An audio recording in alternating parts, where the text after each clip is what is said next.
જે કાર્ય કર્યું છે, અદ્ભુત કાર્ય કર્યું છે અને સાથે સાથે સમાજ સેવાના તમામ ક્ષેત્રોની અંદર સ્વર્ગીય રવજી બાપાએ અદ્ભુત સેવાઓ લેવા પટેલ સમાજ માટે આપી છે। આપ સૌને જણાવું કે ખોડલધામ ટ્રસ્ટનું જેણે સપનું જોયું એવા એ જ પ્રમાણે રાજલક્ષ્મી ઇન્ડસ્ટ્રીઝ શ્રી સુખાભાઈ માવજીભાઈ પાનસુરિયા તથા પાનસુરિયા પરિવાર પ્રવીણભાઈ જસાણી, અશ્વિનભાઈ જસાણી અને અરવિંદભાઈ જસાણી સત્વરે અહીંયા મંચ ઉપર આવી જાય।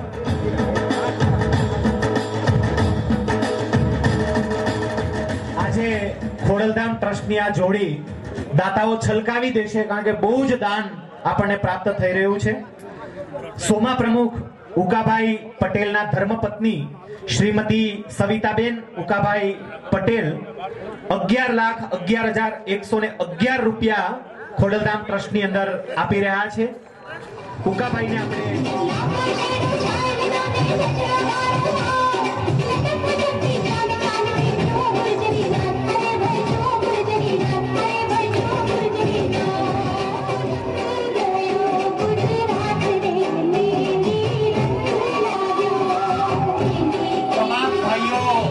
વિનંતી છે જે પ્રમાણે આપણે બેઠા છીએ બધા બસ શાંતિથી બેસી રહ્યા છે, એ જ રીતે બસ શાંતિથી બેસતા જાઓ।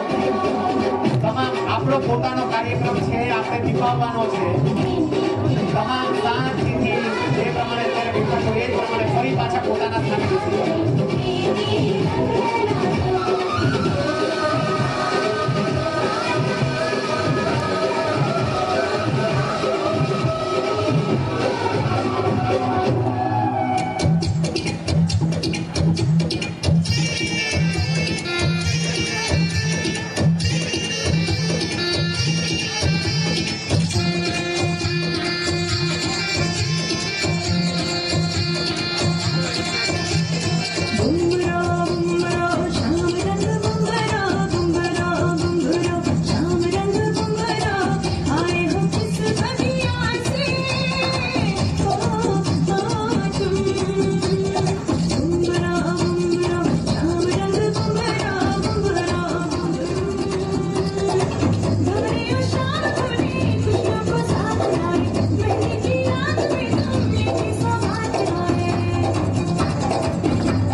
ભંડેરીને પણ વિનંતી કરીએ કે તેઓ પણ સાથે આવશે।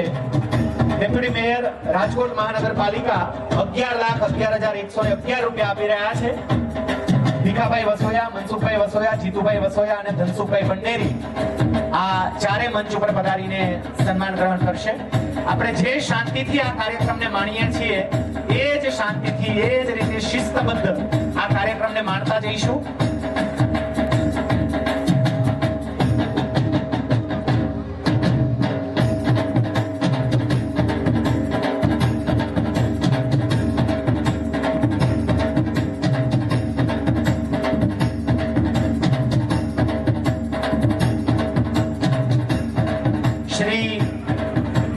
ઇન્ફ્રાસ્ટ્રક્ચર વિનોદભાઈ ખોડાભાઈ કોઠારી રાજકોટ તરફથી 11 લાખ રૂપિયા ખોડલધામ ટ્રસ્ટને આપવામાં આવી રહ્યા છે। શ્રી વિનોદભાઈ ખોડાભાઈ ભગવતી ઇન્ફ્રાસ્ટ્રક્ચર આપણે વિનંતી કરીએ તેઓ મંચ ઉપર પધારીને આ સન્માન ગ્રહણ કરે। 51,51,151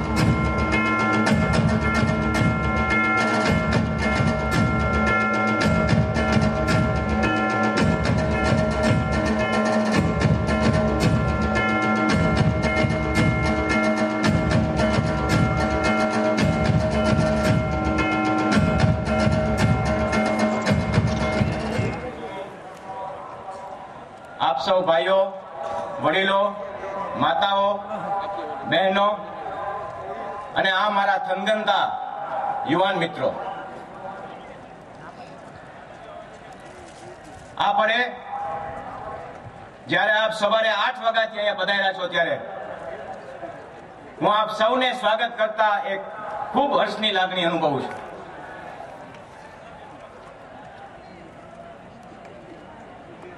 મારા પૂર્વ વક્તાઓએ આપણી સમક્ષ સંગઠન અને મા ખોડલની પ્રવૃત્તિઓ વિશે થોડી વાત કરી, પણ વિશેષમાં હું વાત કરું તો આ ખોડલધામ શા માટે? ખોડલધામની સ્થાપના એનો મુખ્ય હેતુ વિકાસ છે, આપણા સમાજનો વિકાસ. અને આ વિકાસ જો આપણે કરવો હશે તો સંગઠનની ખૂબ જરૂર છે. અને સંગઠન માટે કોઈ પણ ધર્મ હોય, કોઈ પણ સમાજ હોય, એને આધ્યાત્મનો નેજો લેવો જ પડે. અને તે માટે આપણે અહીંયા આધ્યાત્મિક પ્રવૃત્તિઓ શરૂઆતથી ચાલુ કરવાના છે.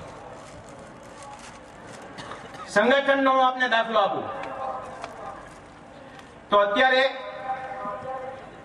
એમ કહેવાય છે કે સંઘે શક્તિ કલો યુગે, એટલે કે કળિયુગમાં સંગઠન કે સંઘ એ જ સૌથી મોટી શક્તિ છે.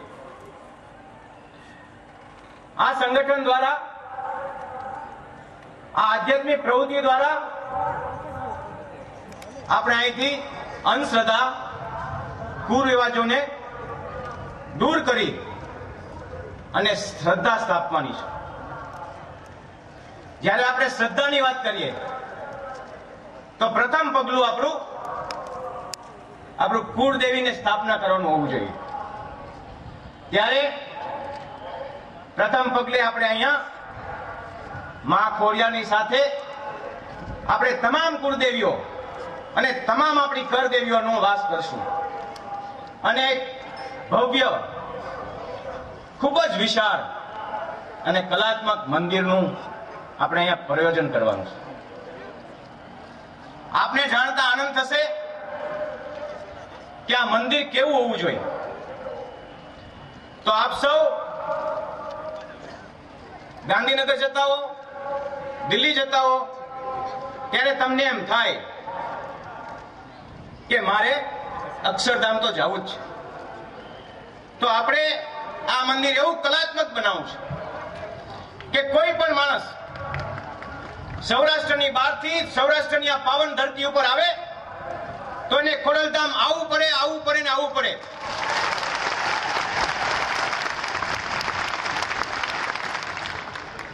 મિત્રો, આ ખોડલધામ મંદિર ખાલી મંદિર જ ન રહી જતા, આપણે એમાં ઘણી બધી વિકાસની પ્રવૃત્તિ કરવાની છે. પ્રથમ આપણે વિકાસની વાત કરી તો જ્ઞાતિ ગૌરવની વાત પહેલા આવે. આપ સૌ વાંચતા હશો છાપામાં, આપ સૌ હોર્ડિંગમાં વાંચતા હશો કે લેવા પટેલ આત્મગૌરવની વાત આપણે કરી છે. ત્યારે આત્મગૌરવ લેવા પટેલનું આપણી જ્ઞાતિનું ગૌરવ ક્યારે આવે? જ્યારે આપણે શું હતા, આપણી સંસ્કૃતિ શું હતી, આપણે શું કરી ગયા, આપણા માનવો, આપણા વડીલોએ આપણને શું આપ્યું છે અને અત્યારે આપણે ક્યાં પહોંચ્યા છે, એનું એક ભવ્ય પ્રદર્શન આ મંદિરની સાથે આપણે રાખવાનું છે. કારણ કે આજે આવતી પેઢીઓને ખબર પડે કે આ લેવા પટેલ સમાજ કેટલો મહાન સમાજ છે. એ અર્થે આપણે જ્ઞાતિ ગૌરવ કરી શકશું અને એ સાથે તમે સંગઠનની વાત કરી શકશો. સાથે સાથે શિક્ષણ, આપ સૌ જાણો છો તેમ ગુજરાતભરમાં લેવા પટેલોએ ગામે ગામે, તાલુકે તાલુકે અને દરેક શહેરની અંદર શિક્ષણ પ્રવૃત્તિ ખૂબ મોટા પાયે કરેલી છે. પણ અહીંયા જે શિક્ષણની પ્રવૃત્તિ કરવી છે મિત્રો, એ એક થોડી જુદી પ્રણાલીથી કરવી છે. અને એ પ્રણાલી એવી છે કે ભારતીય સંસ્કૃતિ અને વિદેશની શિક્ષણની પ્રણાલીનો સમન્વય કરી, એટલે કે ભારતીય સંસ્કૃતિ આપણે ભૂલી નહીં, પણ આપણો ભાઈ કે આપણી બેન વિદેશમાં જાય તો ત્યાં પાછો પણ ન પડે. એટલે એવા શિક્ષણના સંકુલો આપણે અહીં યોજવાના છે. શિક્ષણ પછી આપ સૌ જાણો છો તેમ આ લેવા પટેલ સમાજે ઘણા બધા એન્જિનિયરો, ઘણા બધા ડોક્ટરો, ઘણા બધા શિક્ષણ શાસ્ત્રીઓ આપ્યા છે. પણ રમત ગમતની આપણે જો વાત કરી તો હજી આપણે ઘણા બધા દૂર છે. આપ સૌ જાણો છો તેમ લેવા પટેલ સમાજ શારીરિક ખૂબ શક્તિવાળો હોય છે, ખૂબ તાકાતવાળો હોય છે. આપણે જરૂર એટલી જ છે ને કેળવણી આપવાની, એનું ઘડતર કરવાનું. તે અર્થે આ સંસ્થામાં સ્કૂલ કોલેજ ની સાથે સ્પોર્ટ્સ કોલેજ પણ બને છે અને ત્યાં અભ્યાસ તો થાય જ, પણ સાથે સાથે રમત ગમતના વ્યવસાયમાં પણ માણસ ઉતરી શકે. આટલી બોડી આ મારા સમાજની આજે હાજરીની વચ્ચે આપ સૌ જાણો છો એમ કે આજે એક ખેલાડી આ દેશની અંદર હોય કે પરદેશમાં હોય એટલા બધા રૂપિયા કમાય છે કે એક કોર્પોરેટ સેક્ટર પોતાનું ચલાવતો હોય છે. તો મિત્રો, વડીલો, એ સમય દૂર નથી કે લેવા પટેલના દીકરાઓ અને દીકરીઓ આવા હિન્દુસ્તાનની ટીમોની અંદર એક નહીં પણ 5-5 હોય. રમત ગમત એક ખૂબ અગત્યનું પાસું આપણા ભાવિ જીવનનું થવાનું છે. ત્યારે રમત ગમત પછી ખૂબ અગત્યની વાત કે 70% લેવા પટેલો આપણે કૃષિને ભૂલી ન શકીએ. ઘણી બધી વાર આપ સૌને અનુભવ થતા હશે અને મને પણ અનુભવ થાય છે કે ખેડૂતો એના પોતાના નવા પ્રયોગો લઈ, એના નવા વિચારો લઈ અને આપની સમક્ષ મૂકતા હોય, પણ એને આપણે આગળ નથી વધારી શકતા. આગળ નથી વધારી શકતા એનું કારણ એ છે કે આપણી પાસે સંશોધન કેન્દ્ર નથી, આપણી પાસે વ્યવસ્થા નથી કે જે એને લાગણી છે, એને જે સંશોધન કરવાની એની વેગ છે એને આપણે પૂરી નથી શકતા. તો અહીંયા મોટા જ્ઞાતિ ભાઈઓ બહેનો, મને એ વાતનો આનંદ છે કે હું જે સમાજમાં જન્મ્યો છું, બાલ્યકાળથી સતત એવું મનમાં થયા રાખતું કે આ ગુજરાતની ધરતી ઉપર ધરતીમાં ઊંડું હળ હાંકી અને જગતનું પેટ પૂરનારો મારો લેવા પટેલ સમાજ વેઠ કરી પેટે પાટા બાંધી અને છતાંય દુઃખ વેઠતા વિકાસની યાત્રામાં બીજાઓથી ક્યાંય પાછો ન રહીએ એ રીતે આગળ તો ચોક્કસ વધી રહ્યો છે. પરંતુ મારા આ ભોળા સમાજને અનેક લોકોએ પોતાના નિજી સ્વાર્થો માટે દુરુપયોગ પણ કર્યો છે. કારણ માત્ર સામાજિક એકરૂપતા અને સંસ્કારિતાના અભાવના કારણે સામાજિક જીવનમાં ભાતૃભાવ ન પ્રગટ થવાના કારણે અન્યોએ આપણું શોષણ કર્યું છે.